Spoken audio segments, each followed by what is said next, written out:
Un dialogue économique national a été lancé mardi 4 mars 2025 par le président ghanéen John Dramani Mahama pour relever les défis économiques urgents du Ghana.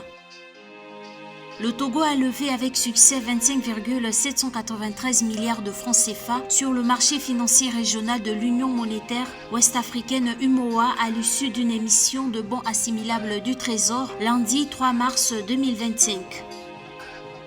La croissance économique en Tunisie devrait passer de 1,2% en 2024 à 1,8% en 2025, a indiqué la Banque européenne pour la reconstruction et le développement.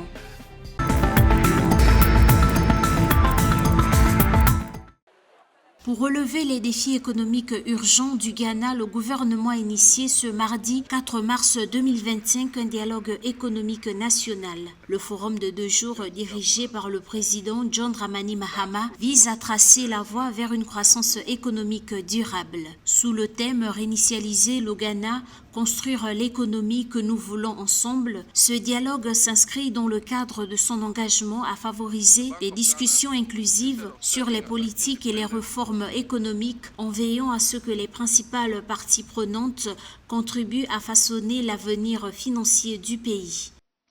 C'est avec un grand honneur et un grand sens des responsabilités que je vous souhaite la bienvenue à ce dialogue économique national. Ce dialogue qui est un rassemblement est bien plus qu'un simple exercice symbolique ou la réalisation d'une promesse de campagne. C'est une étape décisive dont notre responsabilité collective est de relancer l'économie du Ghana, de restaurer la confiance et de construire l'avenir prospère que nous envisageons tous. Le président a révélé que la dette publique du Ghana a atteint environ 48 milliards de dollars avec un endettement massif des entreprises publiques, notamment 68 milliards de Ghana Cedi pour la compagnie d'électricité et 32,5 milliards de Cedi pour le Ghana Cacao Board. Le président John Dramani Mahama a également souligné un déficit de financement de 2,2 milliards de dollars dans le secteur énergétique et l'arrêt de 55 projets d'infrastructure faute de paiement. Aujourd'hui, nous sommes ici pour entamer le processus de discussion et axer sur des solutions concernant les défis auxquels nous sommes confrontés et les opportunités. Notre nation se trouve à un moment crucial et les choix que nous faisons maintenant détermineront la trajectoire de notre économie pour les générations à venir.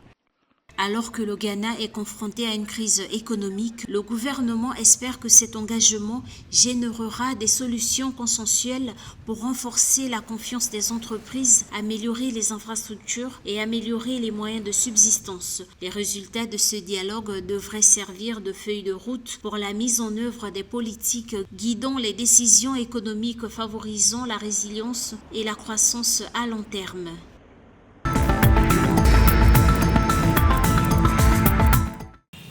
Le Togo a levé avec succès 25,793 milliards de francs CFA sur le marché financier régional de l'Union monétaire ouest-africaine UMOA à l'issue d'une émission de bons assimilables du Trésor. L'émission a été faite lundi 3 mars 2025. L'objectif de cette levée de fonds est d'assurer le financement du budget 2025 qui s'établit à 2397 milliards de francs CFA. Dans sa stratégie de mobilisation de ressources sur le marché financier, le Togo prévoit de lever 332 milliards de francs CFA cette année 2025.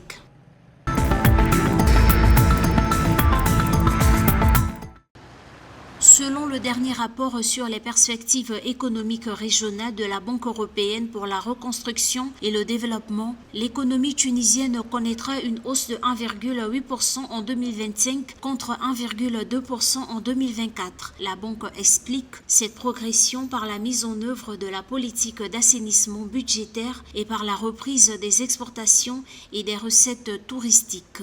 L'inflation s'est établie en moyenne à 7,1% de janvier à novembre 2024 contre 9,5% sur la même période en 2023, tandis que le chômage a légèrement augmenté pour atteindre 16% au deuxième trimestre 2024.